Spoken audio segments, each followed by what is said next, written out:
says it's live streaming. Not sure if Yep. I believe it.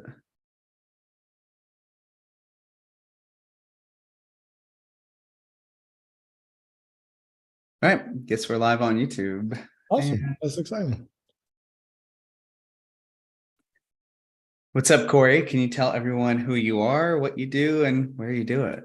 Sure, love to. So first, just excited to chat with you today. But like you mentioned, I'm Corey Garrison. I'm the owner of Corey Brandon Boudoir Photography. We are a boudoir studio based here in Houston, Texas. Also, I did just open up another location, so based in Houston and also in Dallas.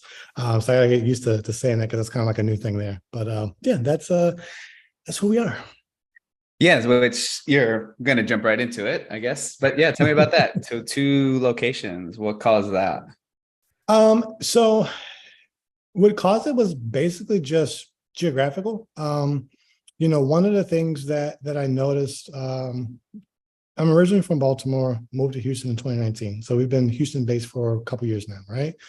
And through that process and growing the business here and establishing it, I noticed that I was having a lot of folks that traveled from out of the state, out of the country, and then also a lot of folks that traveled from within Texas. So Dallas is like a 3.5, 4 hour drive. So it's doable for a day trip. Had an opportunity, was having clientele come down. So just figured it would be the best way to dip my toe into expanding out a little bit wider from like my home base market. Okay, so I'm definitely gonna have to get back into that because that's interesting how you schedule it, who's shooting that. But yeah, tell us a little bit about your background. What did you do before photography? Yeah, where'd you? So for me, photography is something that I stumbled into by happen chance. I spent my years kind of cutting my teeth in sales. I did telecom sales for probably 10 years or so. So probably for the entire working life, if you will, up until that point. That was like what my background was and what I excelled in. So that's, pretty much what I was doing before photography came and knocked on the door and eventually kicked down the door and made me have a little, career shift, if you will. Okay, and then yeah, so I mean, were you always artistic? Were you always a photographer? Like, So what's interesting about that, right?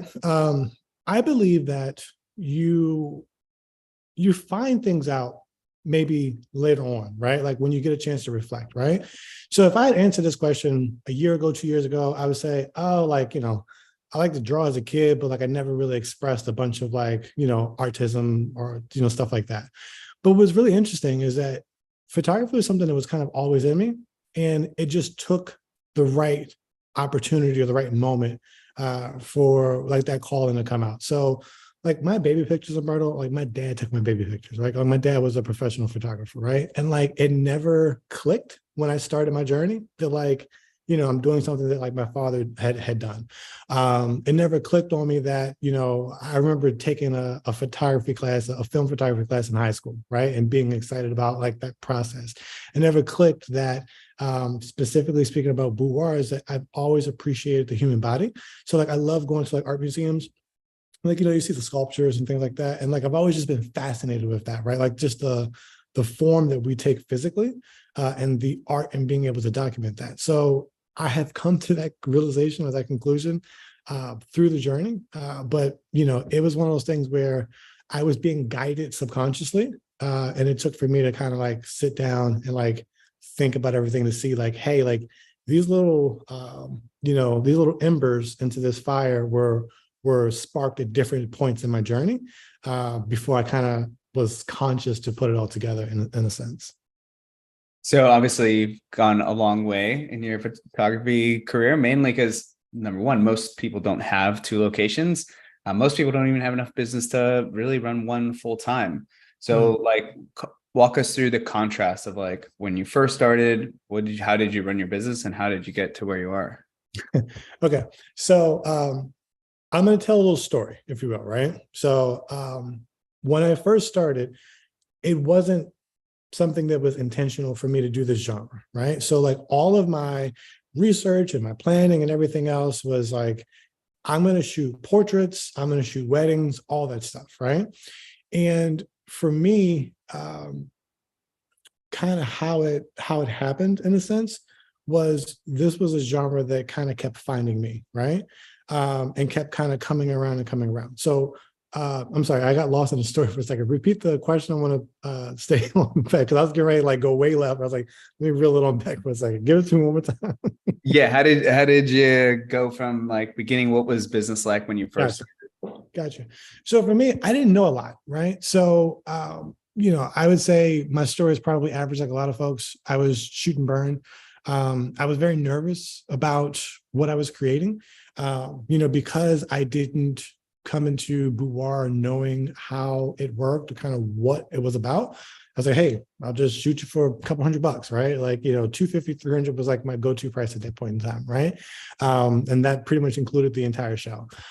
So that was the way in which I ran my business. As I learned a little bit more about how successful studios ran, I was very nervous and apprehensive to try some of those things, because for me, a lot of that information was tailored towards weddings.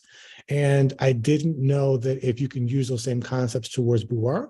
So I remember just doing shoot and burn. I remember trying same day sales sessions. I kind of feel like I've touched on a little everything in that journey to get to where I am now, to find a system and a process that works for me. But I wasn't afraid to kind of experiment and kind of go through the ringer, if you will.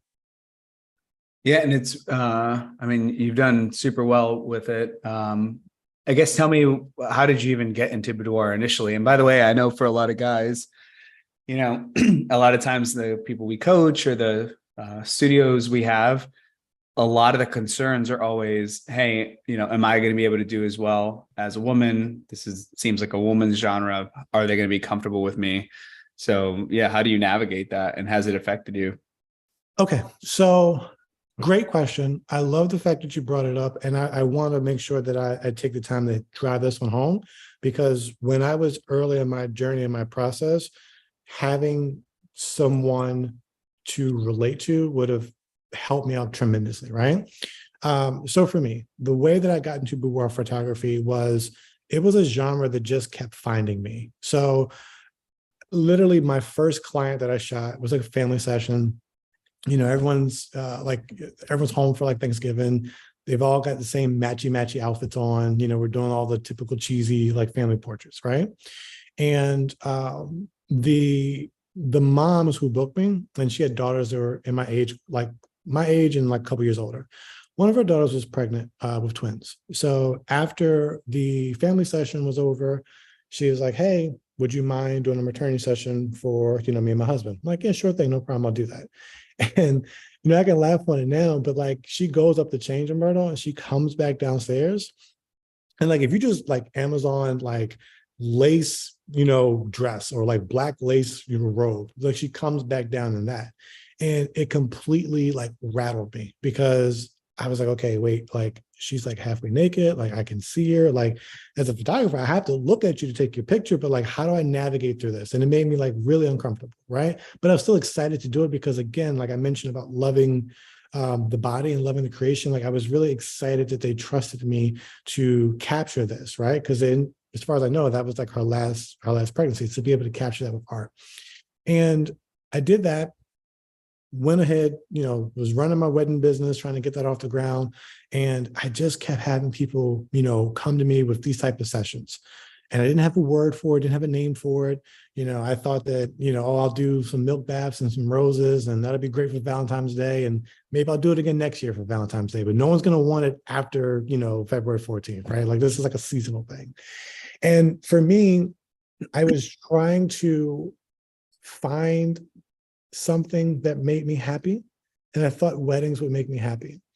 And you get romanticized with this picture of, this is like the day that you've always dreamt about. And like, everyone's like, this is like their fantasy to have this big, beautiful wedding. It's the most important day of your life.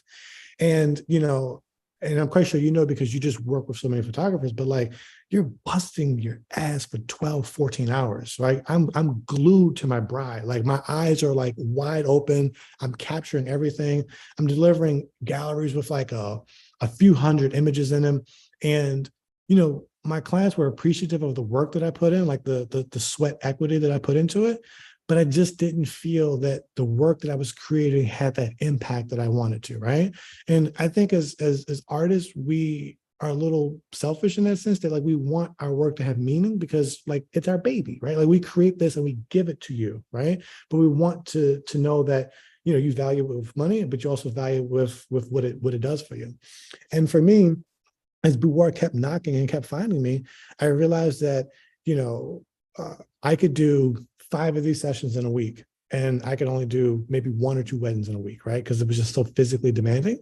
And how I would change my clients' lives from the moment they walked in to when they walked out, that 4 or 5 hour, however long the whole process takes, I was having a greater impact on people. And that's what really connected me to the genre. So like that impact is what made me fall in love with it. And I remember I was at a Wedding Wire Expo, and I'm an introvert. So like networking events, like that's like the scariest thing in the world for me. So like I'm in there, I'm trying to like pass business cards out, meet vendors. And we were on break and I was watching a YouTube video. I only knew of one other guy at the time that was like in the business, right? He was like on YouTube. And he made a video and he just posted it. And it was like why I quit doing weddings to do boudoir full time. And I'm walking outside, and it was one of those things where like out of a movie where like everything he said, I agree with, right? Like, it was like, I'm tired of shooting plates. I'm tired of shooting invitations. I'm tired of shooting ring shots. I'm tired of like not having my work impact people the way I wanted to. And then that was like the sign from above, if you will, that was like, pursue something different. By the way, I don't take kindly to talking bad about ring shots. Uh, for some reason, my favorite part of photographing a wedding was always like pulling out a macro lens, seeing whatever backgrounds and lighting I could put on them. So ring Yeah, shots are cool. it's cool, but like it's like they look like you'll spend like 5 or 10 minutes, like usually that was like my first Yeah. thing in the beginning. Like I'm adjusting into the bride's chaos and I'm like pulling out all the lights and I'm gelling it and I'm lining up here. And they're like, oh, that's cool. I'm like, do you know how hard I had to work to get this minimum focus distance real quick? Like, so Yeah. All right. So I know you said there was somebody that, inspired you. So walk me through this because it couldn't have always been super easy as a guy in boudoir. Like what challenges did you have? And yeah, let's start with that. What challenges did you have? so for me, doing the sessions themselves wasn't a challenge, right? My family is like all women, right? So like I've been raised around women like my entire life, right? So that was naturally comfortable for me.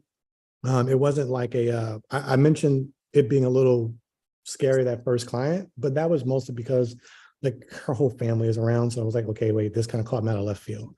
For me personally, the things that I struggled with in the beginning was learning how to market myself, because everything that I saw was from a woman's approach.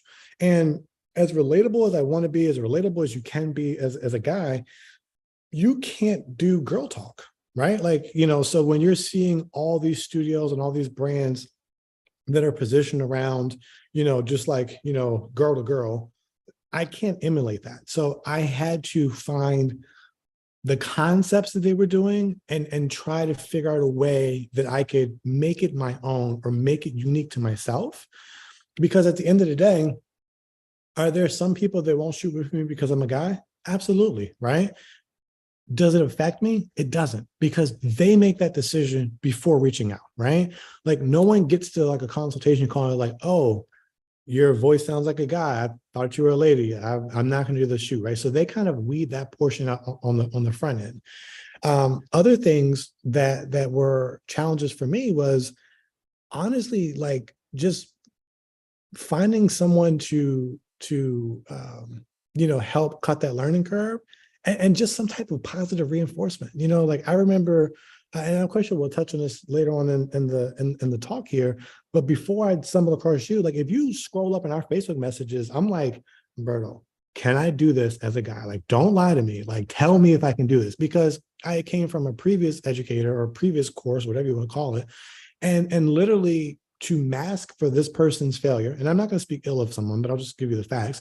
But the mask for this person's failure, it was, you're not getting booked because you're a guy. You're not getting what you want because you're in a home studio, and people aren't going to be comfortable with that. So, basically killing the confidence or killing the bravery that I felt that I had to have to be able to say, I want to carve out a niche in this business, and my intentions are honest and true. I'm not just doing this because I want to be around women without clothes on, right? Like I could give a damn less about that, right? Like I love what boudoir stands for, the vision of it, and I want to bring my artistic talent to this. So those are the biggest challenges for me. In addition to regular business things like how to price it, where to get albums from. Like, man, I remember the first album that I brought, like, oh my gosh, that thing was like, I paid client prices for it, because I just had no idea on how to, how to put that stuff together. So those are some of the challenges, and just finding your style as a photographer. You can't copy what everyone else does, right? You have to find what makes you you, in a sense. By the way, who does edit your albums? Like making them, or like puts them together and like all the oh, I collage. do. Oh, Yeah. really? So yeah, all of like I create everything. So like all the album spreads and everything. Of course, on the sales session, they pick the images, and then I just take whatever they give me and I make it into something, basically. So yeah. So walk me through, because I remember we had a lot of those conversations on like, Messenger or through Slack. And I'm like the first person to say, right? Like in the High Rollers Mastermind, where we, our group coaching program, I want to say of the almost 1,000 students, 50 to 75 are probably men. Yeah. And I'm the first person to acknowledge, like, you guys have way more hurdles and obstacles, but it's not like they can't be overcome. And the advice I give you guys, if there's women on the call, which there always are, because there's 90% women, I'll tell them everything I'm telling them is what you guys should be doing, except the guys definitely have to do it. Like, we've talked about video content. We've talked about social proof, testimonials, like just being, having pictures of yourself, having pictures of you with clients. So walk me through that. Cause when we look at your website, like you're one of the clients of ours that like has some of the most videos and has the most amount of social proof. So like you really like jumped headfirst into that. Yeah, I had to, because, I love what I do. I love the clients that trust me for this journey. And, the number one rule in business is, never run out of money and make money, right? But having more clients is not about a dollar for me. It's about being able to give what I create to someone, right? Like I'm like, I romanticize the business, and I'm like, hey, listen, like I have to bring this to you. Like I am bound to do this. I am bound to bring this experience to as many people as I possibly can. So having the social proof for me was a way to eliminate some of that barrier. It was a way for me to be comfortable in myself, right? To know that like, this isn't like a shady, you're not coming into like the basement in the corner and it's dimly lit. And, it's just, this is service that I provide, and I provide an excellent service, right? It just so happens that I'm a guy, right? But like, I'm a business owner and I'm an artist. So that's why I brought the social proof out there. And then also I saw a trend, like this is stuff that people want to consume. This is stuff that, how many clients do you speak with, that don't even know how to pronounce the word boudoir, let alone what actually goes on during a session. So I found that to be a really good way to differentiate, I always struggle with that word, myself from others, and be able to show that as well too. It's part of my passion was to make it approachable, to make it for, and I truly mean this, but to make it for the every woman, right? So I wanted to give as much of an insight into it as I could, so that I can educate as much as I could and inform the potential clients on, why we are the best studio that you can go with. Like, period. So walk me through, like, how many times are your clients on video? Is it something like you do every single time, or are you just kind of like randomly asking people? Like, is it a system now that the fact that you create so much video content through the testimonials, like, yeah, how do you do that? And most of the people I talk to, when I do tell people like, hey, you need to create video content, you need video testimonials, they'll say things like, my clients don't want to be on camera. And a lot of times I feel like they're saying that without even asking. They just are like, and everyone's clients are all unique to them, I guess, but they say things like, all my clients are professionals and nobody wants to be on camera. All my clients are private and they would never do that. And then I'm like, that's so strange. There's a studio right next to you and all of their clients do. And I can't imagine, like, yeah. So tell me, like, what do you actually do day to day to get all that? Gotcha. So for myself, the way that my process works is this. My hair and makeup artist, he stays with me throughout the session, right? So he'll be doing like touch-ups and things like that as we're going through it. And one of the roles that I have him do, in addition to, touching up hair and makeup for clients, is creating content, right? Like, content is key. Content is what, that's the currency in which we all trade in, is basically content. And the way in which I do it is this. I create this work, right? These images, these albums for my clients. It's not my client's responsibility or job for them to allow for me to share, right? There are some folks that just are private and don't want to share. I mean, I've got celebrity clients, right? Like, you'll never know who they are, but like, you know who they are if you see their pictures, right? So sometimes we can't share those images, but in my contract, there's a permission slip in the contract, and it is completely their call and completely optional. It doesn't change or affect the level of service that we give them, right? But it will let them know, hey, do you agree for us to share your images online? Do you agree like a full image release? A no image release at all, like, post nothing, never speak of it again type of deal, or yes, but with anonymity, right? So no faces, no identifying marks, things like that, right? So there's different levels of consent, I guess is a good word to use, or like permission for them to give to us as a studio to be able to use those images, right? And I send that out to them. It's like one of the first things that they get.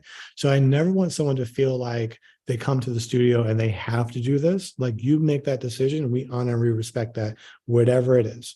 Now, for people that are mentioning that they may have a difficult time, they may have a hard time, I'm going to kind of detour, and I'm going to get back to where I was going with that thread. When you do amazing work and you provide an amazing experience, and that's the first thing that we focus on here, people want to have it shared, right? They want to inspire others because they realize that whatever it was that they got during their session, they want the next woman to feel that level of empowerment, strength, love, fearlessness, whatever that may be. So it almost becomes cathartic for them to say, I want you to share that experience because I want the next person to be able to get what I got because I was once in their shoes. And knowing what I know now on the back end, it is completely worth it, right? So that's that first portion. The second thing, and kind of getting back to what I was talking about before, is that, the de facto social media platform right now, as we're speaking, is TikTok. Like, that's where everything is, right? Like, all of the platforms at this point in time are legacies or ones that are slowly dying slow deaths, right? And with TikTok, with it being such a great platform for reach and everything else, it has a level of censorship built into it. And it's hard to show some of the stuff that we do because, we basically are working with little to no clothes on, basically. So the way in which I got around that as well is that I had my hair and makeup artist basically there to create behind the scenes content. And instead of turning the camera and focusing on my clients, I had him turn it around and focus it on me. So, if my client is like here, like right off the camera to the right, if the camera's focusing on me, I can still do my thing, instruct on, different poses and stuff that we'll be doing. And you can see that, but you don't have to see the person. So that can be another roundabout way that you can still create that content, because if a person doesn't want to be seen or doesn't want their stuff out there, I don't think they're going to mind as much especially if you let them know, hey, listen, this is just focused on myself, just so other people can kind of see what I'm doing in a sense. And that's how we create, the content that we create, with permission from clients. And then if we can, or if we can't, turning it onto myself to be able to create that. By the way, the fact that you just said TikTok, let me see. I actually pulled up your TikTok. Mhm. Man, you create a lot, and not that I get discouraged, but obviously starting from like zero, I'm just like, I'll just stick to Facebook, my email list and stuff like that. Mhm. But I was watching somebody speak on the topic, and they basically gave the analogy that like if you got 20 people to hear you speak, you'd be in front of a classroom. In front of 100, it's like a lecture hall. 1,000 is a small theater. Yeah. 20,000 is an arena basketball, and then 50,000 is a football stadium. So like all of these views, like this is a huge lecture hall if you had 300 views on this. So it really it's way more than we could have otherwise gotten. And these platforms between Reels and TikTok like really let people like engage with you, communicate with you, and then hopefully trust you enough so that when they want to do this, they come to you. Yeah. So yeah, tell me about your journey on TikTok. How's that been? So I love, like, I'm gonna totally steal that analogy that you just gave. Um, because I love that, because what happens is, I'm looking at the views, right? And this is something I've been guilty of in the past. I'm like, oh man, like it's only a couple hundred. Like, I'm making this stuff, and you start having comparison, right? And comparison is the thief of joy. And when I stopped trying to compare myself to what some of my other counterparts were doing, as far as like view wise, popularity wise, I just started focusing on what was fun for me, right? So like, I got views that are like 80, 100,000, 20,000 or so. But then I got some that are like, a couple thousand, a couple hundred. So for me, I noticed that every time I posted, and I would post consistently, I would have people that would say, I saw your Instagram, I saw your TikTok, I'm interested in booking. And for me, I'll take that conversion versus having like 50,000 views every time I post, and maybe no one's talking, right? So I had to shift my mindset and say, if I'm putting the content out there, something will blow and pop eventually, right? But also, it's still making headwinds. It's still continuing to influence people that are on the fence, and also bringing new people into that orbit, right? Like these platforms, again, it's about attention. So they're going to, pitch it up in front of people that are interested. So they'll find you sooner or later, one way or another, whether it's, convincing somebody that's on it, or converting somebody that's been looking at you for some time, you know? So that's been like my philosophy with it. There's another creator on YouTube, a pretty popular guy named Mr. Beast. And did an interview, and he said, hey, do your first, 100 videos right now, and don't worry about trying to be perfect, because they're going to suck, right? You're not going to be a perfect YouTuber or a perfect TikToker out the gate. Just start creating stuff now, and you'll get better as you go along. And I heard that probably the beginning of this year. And I said, forget it. I'm just going to start creating, and I'll find my way along the journey, right? And, by posting, I'm getting more views, I'm creating an audience. My strategy is, this is going to become, my Facebook group, if you will. And we can, I don't know if you want to jump into that portion now, but, that's my methodology behind it. Yeah, and that's a really good point, because a lot of people do rely, and I notice, obviously in our agency and like with what we teach, we tell people like, yeah, get on, make your accounts, and like tend to all of these platforms. But Mhm. in reality, I know that a photography studio can be super successful if they're just beasts at one of them. So we have studios that like the owner might be a little bit older, or they just hate social media and they like don't want to post and dance and stories and stuff. So they just email every single week, once or twice. Mhm. And then we have owners who like hate everything, and they just grew a Facebook group through like, different group grow methods. And all they do is Facebook posts. They don't even have like a schedule on their website. They're like, we're going to schedule all our consults from the Facebook group Messenger. Mhm. And like, as long as you're doing one of them really well, like, and connecting with people, like you're going to have a lot of success. And I started following this like really cool creator on TikTok. And one thing that she said that stood out to me was, she said she treats TikTok like her group. Mhm. Like she used to treat her group, or like if you were in a group and you run a business, like if people engage with you, you usually DM them or you reply, you have conversations, you engage. But people don't do that on TikTok. They just post, throw stuff up, and then on to the next video. Where she's like, kind of like what you said, I'd rather have a couple hundred views, some comments, and then like 3 conversations from every video than to just have a bunch of views but no bookings, no sessions, no conversations from it. So what did you mean by like group? What are you doing to make it more like a group? Exactly that, right? So, one of the things that you learn if you're in this genre is that, like, everyone will tell you like Facebook groups, Facebook groups, Facebook groups, right? And for me personally, I've never had like a great amount of success from my Facebook group, right? Like I've had a little bit here and there, but to get the return out of that group for the effort that I put in, it's not been there like for other studios, right? And I talked a little bit about comparison robbing joy. So instead of me just being like, oh man, like I'm failing at this isn't working for me, like I'm not booking how other people are booking. Find what you enjoy, find what works best for you, and go be like water. So like follow the path of least resistance. And hello, like TikTok is a platform that is giving you organic reach.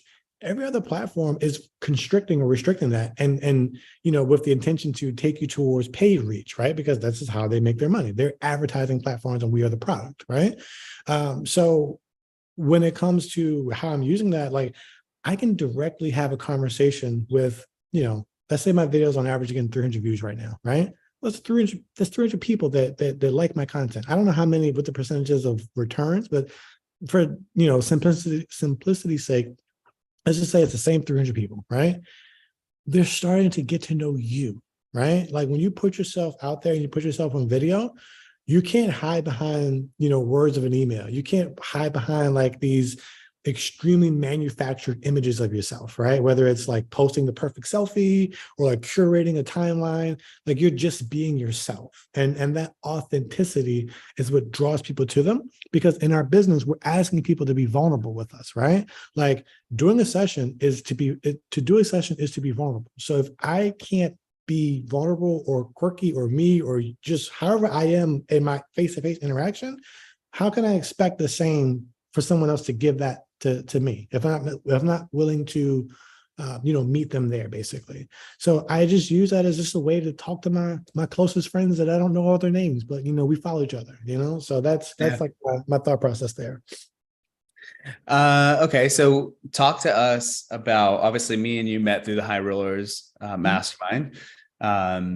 Talk to us about like the shift there. What were you doing before to get clients? And then, what are you relying on now? Fast forward. Okay, so before High Rollers, I was Mr. Model Call. That was like model call giveaway. That was my whole thing, man. That was the only way.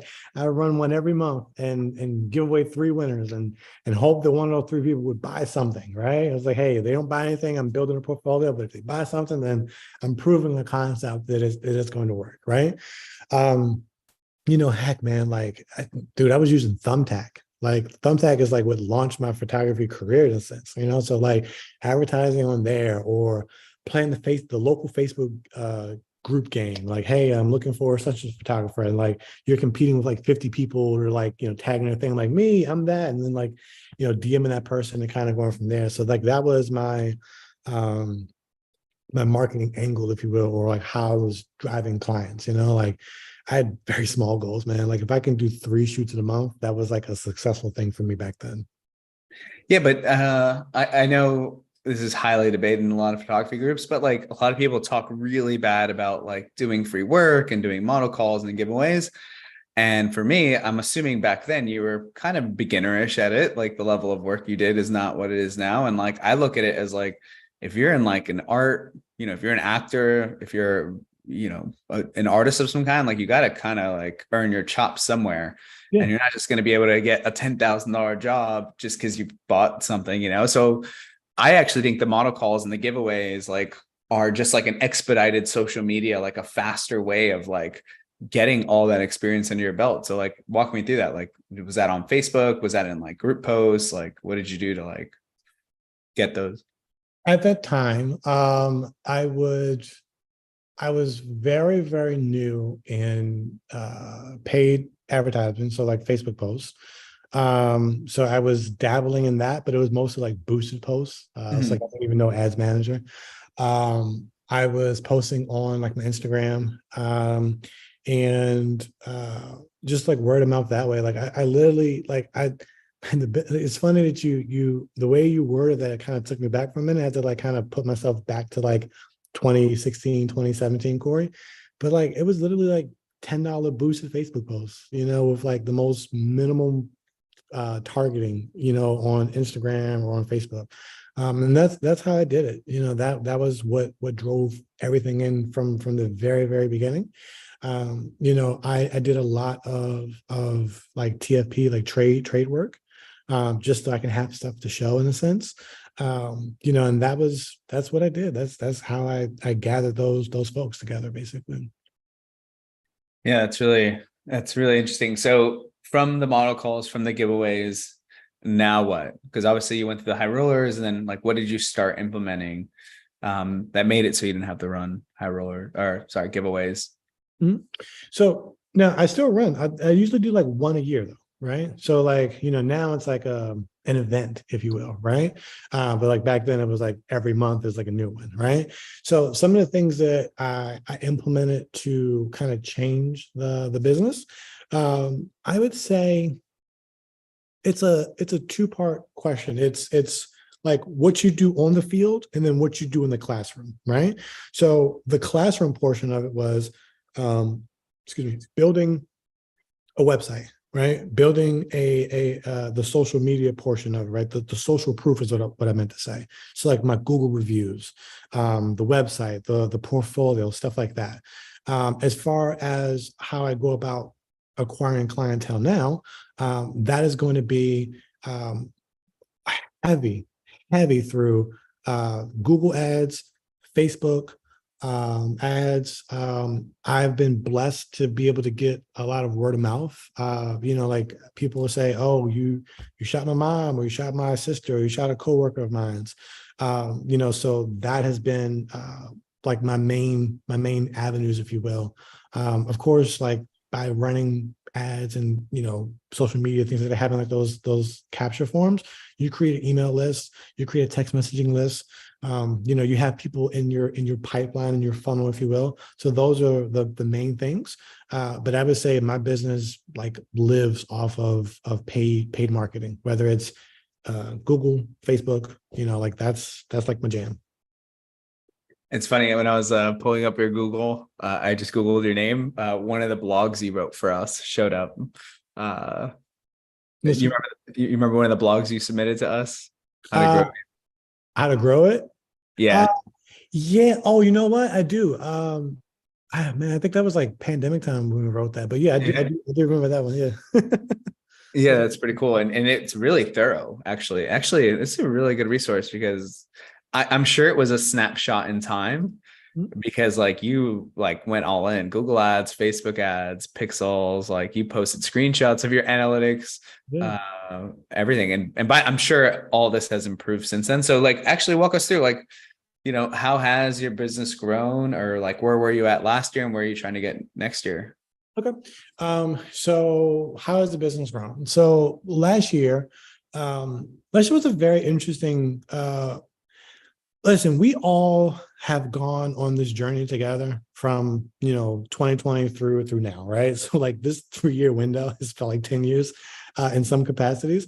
And I don't mean just in a negative way, because like the growth has been tremendous in that time frame, right? Especially for us in our genre. Like, when the world was falling apart, like we were just taking off at like the perfect time. Um, so as far as how that growth has been, last year was very good to me. I've went through a lot of personal stuff, man. That has affected my business. So and we can jump into that if you want to. If we can just keep it on business, it's fine. It doesn't matter to me. But I would say my sales average, I would believe that it's probably one of the highest in industries. Like my sales average was like 67 or 6,800 last year. So pretty damn healthy. So that was a shocker because, it went up from the year previous, but it jumped up dramatically, honestly. So that was really cool. And then my goal for this year is to continue to grow the business out. Like I want to, I'm not the sales average for me, it's not a vanity number, right? It's not a vanity metric, but I am more focused on creating the value for the clients, and I will let that average carry me where it does, right? So as a business, you want to be able to meet the market where it is. And because I'm now operating in two markets, I had the luxury to be a little bit creative in my approach.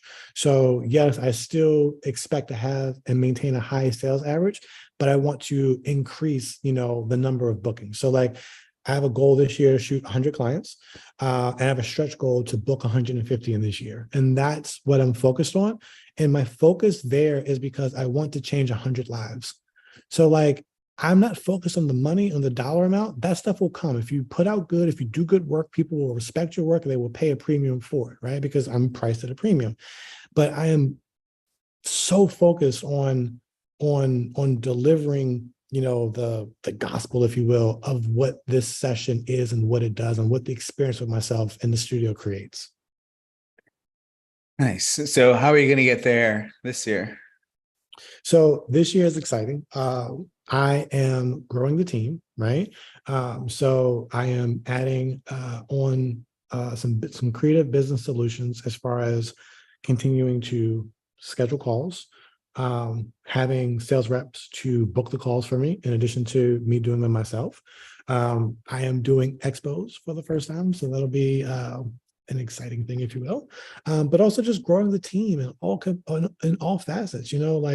I tell people, I'm like, you may see, the front facing folks is going to be myself and like the hair and makeup team, like the artists that I have, but there are so many people that touch this business that like you don't see them because they're not forward facing. So continuing to grow and hire and add help will allow for me to do the stuff that's fun for me to do, right, outside of business, but also allow for me to be the best version of myself, to not be burnt out, to not be overworked, to not I want to still have that hands-on touch that every client that comes in is going to get the best that Corey Brandon has to offer, and not like, oh man, this is like my eighth client in 7 days. Like, let me just get you out the door because I'm really tired, and like, please just give me the money and go. Right. So that's like the focus for the year. Yeah, and it's definitely we have we started working with another male photographer. He photographed like the 130 women, but that sales average, or actually it was like 200, but the sales average was like 1,500. So for him, like the goal was, hey, how do I like maybe equal that or scale that down, but like triple, quadruple the sales average. So with yours being so high, like what do you credit that to? Like, obviously he's part of the High Rollers Mastermind 2.0. So I told him like, hey, first thing I suggest is like go watch Jen's training on that. But what would you suggest? Like, because obviously a lot of people they and I tell them to watch the training, adopt it, and then make changes, but don't second guess it as you're trying to do it. Do it how we say, and then make all your changes afterwards. So I completely agree with that. One thing that I did is when I joined High Rollers, dude, I was not making it. Like I was freaking driving Uber in the middle of the night. Like I was married at the time, my wife was pregnant. Like things were falling apart. Like this business was taking more money than what it was making. And I remember like I had like 10,000 left in my name, and I was like, listen, I'm going to give what I got and buy this course, and let's hope that I can at least break even and not lose any money. Right. But one of the things that helped me, and you touched on this, is doing what you guys say to do, how you guys teach it.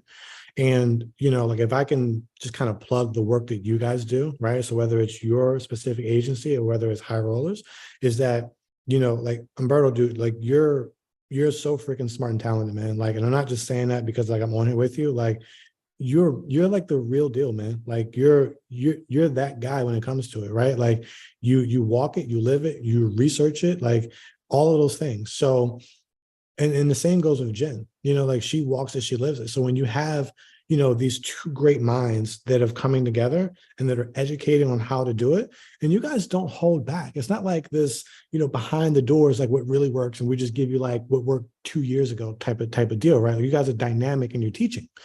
You would be a fool to not follow exactly what it is that you guys are doing, right? And, shit, do it scared. Like I did it scared. Like I remember like, looking at the investment menu because I think you guys have like different ones that you can like kind of plug and play the numbers on. And I remember being like, all right, I'm gonna start at the bottom one because like, I don't got no clients. So like, I'm not gonna go at the top one because I'm not there yet, right? But I did it scared and I put it at the top one.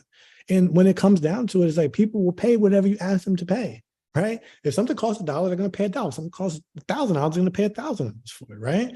And I did it scared. I'll be honest with you, I still do new things scared because you don't know if they're going to work out. But it's like, screw it, I'm going to go. And the worst thing that can happen is I'll learn a lesson on how to improve in the future, right? So that would be the first thing is like just follow everything. Like, I remember I had the luxury of time, but not the luxury of money. So I spent hours, man. Like I went through the course, like I did all the training. Like I built everything step by step by step. Literally, I would have it up in one window. I would do this, look at it, do this. Like, and I was just cross-checking it, right? Because I knew that if I followed what you guys taught, I would have a level of success. Didn't know what it would be, but I would it would set me up to have the greatest level of success that I possibly could. So that's like the first thing that I just want to say is just like, when you find people that are living and walking the walk and talking the talk, you'd be crazy to try to reinvent the wheel coming into it. What did you change? What did I change? After doing it for a little bit. I found me. Right. I found my identity as a business owner, as an artist. So some of the things that I changed was I believe that I approach sessions differently than other folks. Right. So again, my main thing is client experience, right? Like I focus so hard on the client experience portion of it. I increased my pricing. And I also, I wouldn't necessarily say that this is something that I changed, but something that I was cognizant and aware of is who and what type of clients that I showed. Because you always hear the adage that like you show what is it, like whatever it is, like whatever you show is what you shoot, basically, right? Yeah. So being mindful of that and focusing on that experience and then investing into myself is what I changed. I don't know if you guys have like a module on that portion, but like, I'll give it an example, right? Like I'm in a 2,000 square foot studio, right? My studio is, and I need to update my website to have an actual studio tour. I'm behind on that one, but like I invested in like the best design. Like I spared no expense when it came to designing my studio, right? Like my studio is immaculate. It's a work of art in itself. We create art in a work of art. I've spent thousands of dollars on client lingerie wardrobe, right? Like I have so much freaking stuff, man. It's crazy, right? And so something small like that, people want to shoot in a place like mine because it doesn't look like everyone else's. I'm not carbon copying the same thing, right? I'm creating something that is of quality. When it comes to the wardrobe, I'm not going to be limited by what I can sell a client because they buy cheap lingerie and it doesn't fit their body shape or body size, right? Like, I will style you for your whole shoot. I will put you in nice lingerie. I will, like do that little bit of extra work there that makes the image that much better. That's something that I changed.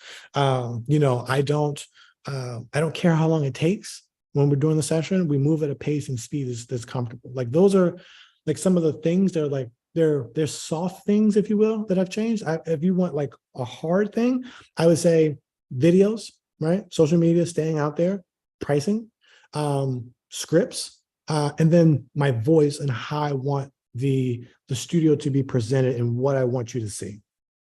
Does that answer your question, or do you want to dig a little deeper and punch down?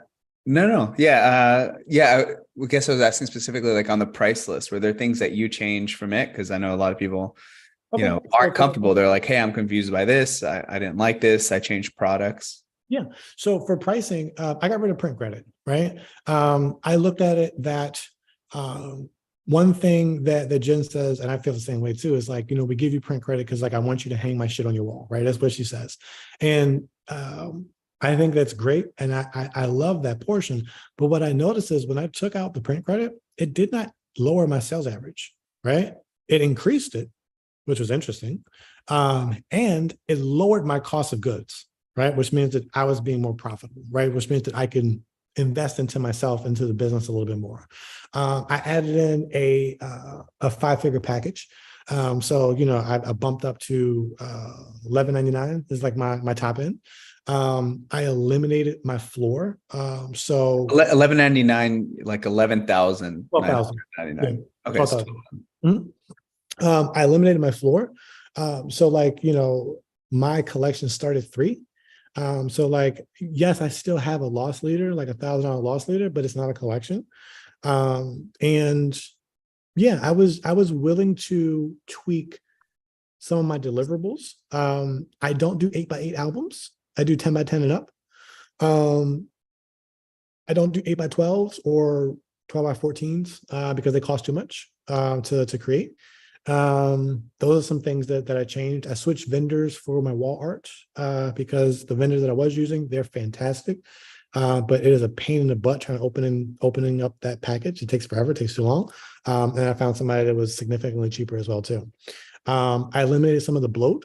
So like, yes, I still have a viewfinder, but like I hate ordering those, and they don't really move the needle, so I don't really offer that as much. I got rid of metals. It's available, it's on the pricing thing, but I never talk about it because Canvas is cheaper and people understand Canvas a little bit more. Yeah, those are some of the things that I tweaked. I added some things into my some of my top end packaging. So for example, I'll give a free session retainer if you get like my top 2 collections for your next go round. I tend to use wall art as a like a closing offer. So it's like a not listed special or not listed perk that you would get. So like if someone's looking at getting like an 8K or 5K package, like I'll throw a piece of wall art in to push them towards 8K. If they're looking at 8K or 12K, I'll give them a couple pieces of wall art to push them towards the 12K. So those are some of the things that I tweaked in my investment menu, to be able to better serve my clients the way in which I want to serve them. Nice. Okay. So I don't want to take too much of your time. But I will ask, because you've accomplished a lot, and we've talked about kind of how you're going to achieve your goals for the next year. What are some like challenges that you're going to face this next year? I would say one of the challenges, I'll just start listing in no particular order, comparison, right? Just because one year went one way doesn't mean that you should expect that same thing to be there. So, being able to meet a market where it is, being an agile business, those are challenges because it's going to be something new. Like we can't rinse, wash, and repeat the same thing, every day, year over year over year. We're going to have to tweak and we're going to have to change. That's a challenge that I look forward to embracing. Another challenge of mine is, hey man, listen, like, the economy doesn't make sense right now. You know what I mean? Like from what they teach you in books and how it's going, it's a little bit different, right? So there are smaller factors that are having an impact on our business, so, inflation can be a sticky thing. So sometimes, that may, the cost of eggs can determine if someone books a session with you or not. It sounds so simple, but like, a couple $100 on a retainer, well, if your grocery bill goes up, like maybe that takes away some of the disposable income. So those are challenges. So being able to meet the market where I need to, and then also growing, right? And having faith and trusting the process and scaling up and bringing on other people, right? That, you hire the right people. Like, what do they say? Like you guess when you hire, but when you fire, right? So going through that process, those are like some of the challenges. Navigating a new market. There's a term in restaurants that like, if you open one successful restaurant, your new location is not the same thing. It's a completely new business. So the same can be said with an additional market. Yeah, so those are some of the things that are challenges or opportunities on the table for us to compete against. You know, also just not listening to what the masses are doing, you know. So, you know, there's a bunch of people that are into this genre now because it got more popular. Those people are going to struggle if they aren't built to cut the mustard. They're going to close up shop.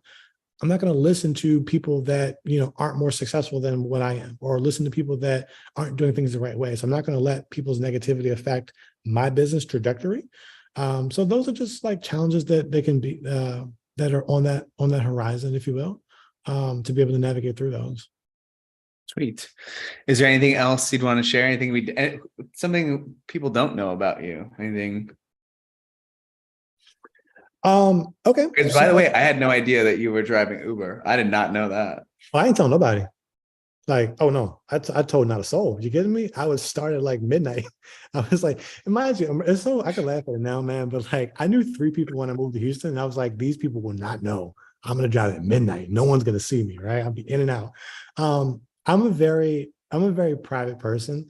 So like when I'm going through stuff or stuff is bothering me, like it's hard for me to share in the moment, right? So like the Uber story, like I can laugh and say it now because I'm years removed from it, right? But in the moment, I'm like, I'm not copping to this at all, right? Like you didn't see me if you saw me. Um, and there's nothing wrong with that, but that's just like my own thing, whatever. I would say you said, is there something, what was the question again? Something that you Yeah, something that people don't know about you as we sign off. I mentioned going through some issues and some personal stuff. I went blind in one eye over the course of like 21 into late 20 into 21. And that was like fucking scary, dude, because like my eyes are what I use to produce my income. And you know, going through and having like the surgeries and things like that, you know, like that stuff is scary, dude. Like it's scary. You don't know how long you're going to be down. You don't know if you're going to recuperate. You don't know what this is going to be. So being able to adjust to that, like for the when people find that part out, is usually met by like, "Hey, you took that picture?" I'm like, "Yeah, I took that picture with one eye." You know, so that's something. So you know, I would say that no matter because everyone's story is not going to be similar to mine, but like if you're going through like shit in your personal life, you're going through stuff, if stuff is, you know, affecting you, that, you know, you can still be great through that process. And that, you know, like you just have to have, gotta have a North Star, man, or like a light or something to be able to guide you through that. Because like, you know, I went through like some dark times with that stuff, man. Like you know, I did that, but my business didn't break, even though I tried to break it. I'll be fully honest with you. You know, my business still, you know, persisted through that. So that would be something that, you know, I would share with folks. Maybe it inspires somebody. Maybe someone's going through the same thing. I don't know, man. You know, that's just Did you get your sight back, by the way? no, I can't say I don't want to. Oh, really? Yeah, no. Mm-mm, mm-mm. How does that affect you at all, if anything? I mean, one of the good things, I guess, is when you're looking through a camera, you only kind of use one eye. My wedding training comes into play, right? Because like when you're shooting for a wedding, like you usually have one half of your vision blocked anyway, so you learn to like, kind of know where other people are. The way it affects me, laughingly, is that I will bump into people at airports because I can't see on my right side. So like if I bump into you, my bad. Um, my depth perception is off because you need both eyes to be able to judge distance properly. So that part has been affected. It affected my confidence for a long ass time. Like if you go back through like my TikTok and stuff, you like now that you know it, you'll see it. Like when I'm wearing glasses or like I'm turning to one side, like I'm trying to cover it because like I feel that I'm not as symmetrical as I once was. But those are like you know, like I don't think it affects my shooting.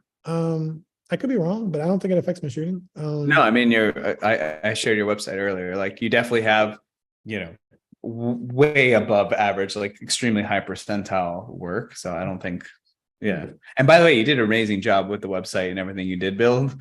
You know, I know you said you sat down and like really put time to it, but you can really tell that.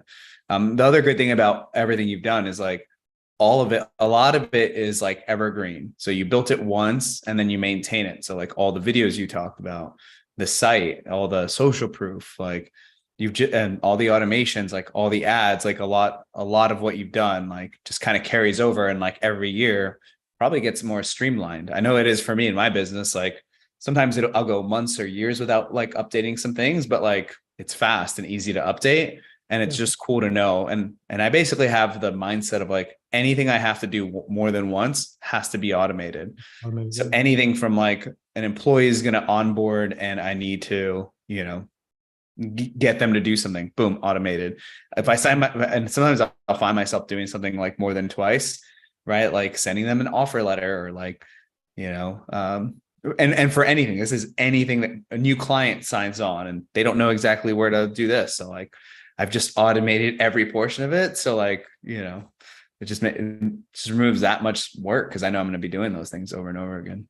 Yeah, like that stuff, it pays dividends, man. Like when I was going through and setting everything up, like the stuff that I built, that's why I was so diligent in just following exactly how it was taught and not trying to tweak it or change it. I changed it later when I found my voice, right? But what you guys gave was evergreen enough. Like there's some emails that I haven't changed 3, 4 years into it, but like as I found my voice, I was able to tweak some things. But I built that stuff once and did it the right way, and it continues to pay dividends even to this day. So like you don't have to, if you do it right the first time, you don't have to continue to keep doing that, because as business owners, everything's going to move fast, man. So like take advantage of when you don't have the bookings that you want to have, or you're not where you want to be at, because you have the time. You're either going to have time or you're going to have money, right? And use those two tools to your success. When I was, broke driving Uber and just starting, I had time, by day, 12 hours by day, on the computer, building out the business, right? Building out the skeleton, the machine that you call it, right? Like, dude, I can like quote videos that I've watched because I've watched them so many damn times. You know what I mean? Like I just went into it that deep. But if you make that investment, if you follow that structure, it will continue to pay dividends, because that stuff doesn't change. You tweak in different parts, right? You build a car, but you can change the tires, you can change the oil, but the car is still the same. That vehicle is still driving towards, studio growth year over year, and revenue growth and sales average and all this other good stuff.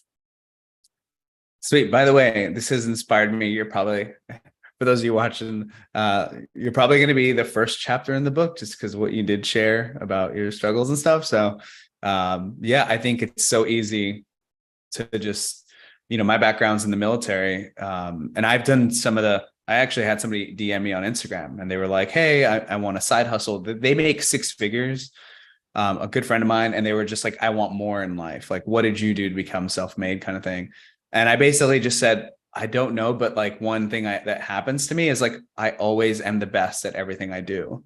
So I was like, when I joined the Marines and I was in IT for the first 5 years, I felt like I was the best IT guy. I volunteered to go on all the missions. I volunteered to go all the areas to set up comms. And like, I just took pride in it. When everyone went to sleep because they couldn't figure something out, they'd wake up and they'd see it fixed. And I stayed up for 4 hours. I joined special operations when I remember I went and came back and somebody had told me that somebody I really respected and was kind of like a mentor didn't think I was going to make it, that they found out that I was going to try out.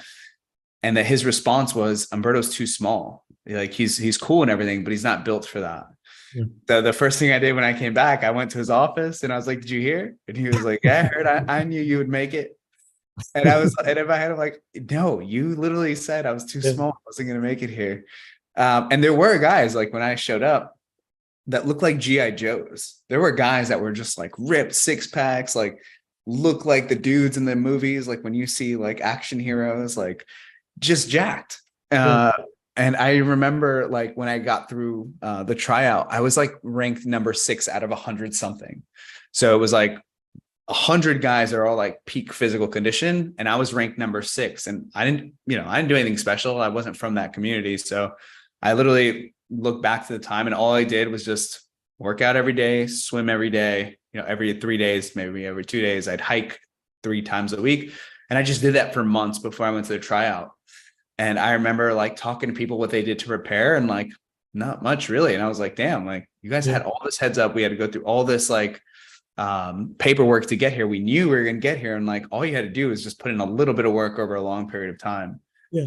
And the people that failed, you probably heard this analogy if you watched all the videos, is there'd be guys that I thought were like, this was going to be easy for them, and they would quit. And what would happen is, like, when people would quit, you'd go back and their bed would be missing. So we, like, the rack would disappear. We'd be in the middle of a training exercise. You might be alone by yourself, and you didn't know who made it back because you just scramble in. It's dark by the time you get back, and you get back and you're like, was that mattress gone before? And you're like, wait, that's his mattress. One of the reasons I think is, like, because I talked to some people afterwards. You're not supposed to talk to them because they can, like, poison the well. Yeah. But you kind of bump into people. You'll, like, sometimes bump into people. They can't stop you from talking to each other. But, like, I remember I talked to people and they'd be like, yeah, man, I just knew that later on, 4 weeks from now, we'd have to do this hike. 6 weeks from then, I'd have to pass this qualification. I'm already struggling with this. And they would just let everything, like, pile up on them. So we're all, and with me and my friends, our saying was, like, we just got to get to chow. Chow is food. We just have to make it to breakfast. And when we make it to breakfast, we just only have to worry about everything. And some of the days were hard. I'm talking about, like, you're literally, like, throbbing in pain and can't move. And you're, like, glad it's over and you're just happy to eat dinner. And then all you have to worry about is the next morning, you got to make it past the 4 a.m. workout or whatever. But if you started thinking, hey, I have 6 more workouts this week and a 20-mile hike, next week, and I have to pass this qualification, like, now you're facing everything at once, and, like, it's really hard to overcome. So, like, our saying was, like, you just got to live chow to chow, like, one step at a time. And, like, if you just focus on that, and your goal is, it's almost like the process. Your goal is just not getting to the end. It's just, like, beating it every single day. Yeah. And I feel like with a lot of what you've talked about, it's like, you're not going to build your website and build all your ads and, like, get 100 clients in a day, but it's better than 6 years from now, you wake up and your business is in the same place. It's one of those things where, just to kind of add a little bit to what you mentioned, like, listen, the military is not going to just slap a badge on you and call you special forces, right? There's a responsibility that comes in with that. You've got to earn that portion, right? And you've got to dare yourself to be great. You got to dare yourself to do something, to rise to an occasion that you can get to, right? So I understand what you're saying with that. And it's one thing that I was listening to a podcast, I forgot who or whatever, but it was a military guy, maybe SEALs or something, I don't remember. But one of his sayings was, when he was going through that training, was quit tomorrow, right? Whatever you're going through, it's cool. Just quit tomorrow, right? Make it through today, but just quit tomorrow. And that's what drove him to getting to that goal. And the same thing can be said for business, like, just do it today, quit tomorrow. Like, one of the things I always say is, like, the time is going to pass anyway. You can't stop the time from passing, so you might as well make something out of it, right?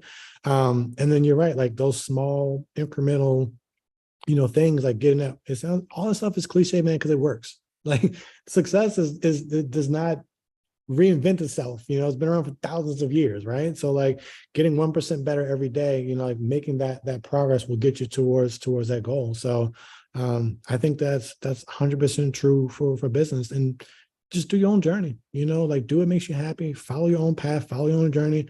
Listen, do I look at other studios and say, man, like, I should be where they are revenue wise? Of course, you have that doubt, but I say, hey, I'm gonna focus on what I can focus on, right? I mentioned this time and time again throughout the interview, but there may be other studios that create better work than me, because art is subjective, right? So someone may like someone or prefer someone else's work. That's fine. There's no studio that has a better client experience than mine. And full stop on that. Like, I don't care. You can challenge me. Like, no one has better. If you don't believe me, read my damn reviews, right? Like, sit in on a session or book me for a session, whatever it is. No one's going to have a better client experience than what we provide. And that little detail, right? Like, that, raising that bar every day, is what gets us closer and closer towards that, whatever that thing is. For you is joining special forces. For me, it's, interviewing with you and having a successful studio, right? You're always gonna have people that don't believe you. Some of my closest people don't believe in me, right? And, like, I had to learn to just turn them off. Like, listen, you don't believe in what I'm doing at all. Like, you want me to fail, so yeah. Yeah, that's crazy because I'm not going to say one is harder than the other, but they're different in the sense that, like, when you're in the military, I know what to do. There's a standard, it's written on the chalkboard, or this formal piece of paper with letterhead, and there's no doubt how to pass and the exact steps. Like, I'm told what to do. So in that sense, yeah, physically it's hard, mentally it's hard. But like in business, I find like the really challenging part is like there's so much to do. It's like, how do you prioritize? How do you know things are working? What timeline? Right. Mm. Like I know I'm supposed to run 3 miles in this time on this path, but like, how do you know what I mean? Like, how do I know if I built this thing right? How much am I supposed to, lean into it? Yeah, is it even going to work? And it's really easy to just, stop or, have to Yeah. double check things. And next thing Yeah. you know, you're just stuck on a problem for a while. Success leaves clues, find your North Stars. And just they leave clues, man. They give you the game. If you stop talking, you start listening, or you open your eyes and you start watching, they leave clues, and like those little breadcrumbs, they may not be like the complete this and this mile with this date and you get this certification, but it'll get you closer to what you want to go. You'll get a higher vantage point on that mountain and you'll be able to survey the landscape and see a little bit further.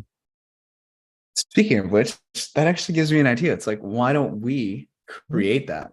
Like, I should create those checkpoints, like that roadmap of like exact syllabus, because it's obviously what we do. It's like, yeah.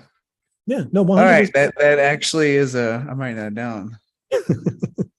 Yeah, man. So people can measure against that, like having that mile marker, if you will, because it's lonely being a business owner. Like, it gets romanticized, but it's hard, man. Like you're doing this by yourself, especially with this type of business. Like you don't have coworkers. You know what I mean? Like, even though like my hair and makeup artist is with me, like they're contractors, they're not coworkers of mine. So like, I have no water cooler talk. You're on an island, by yourself navigating this, and the easiest person to cheat is yourself. Your self-doubt, your self-fear will creep in. So that checklist could be, paramount, for new people, a new person's success in an existing studio. You know what I mean? So yeah. Yeah. All right, man. I really appreciate the time. Absolutely. And yeah, we'll keep in touch. Okay, perfect. All Appreciate it, right. Humberto. And I will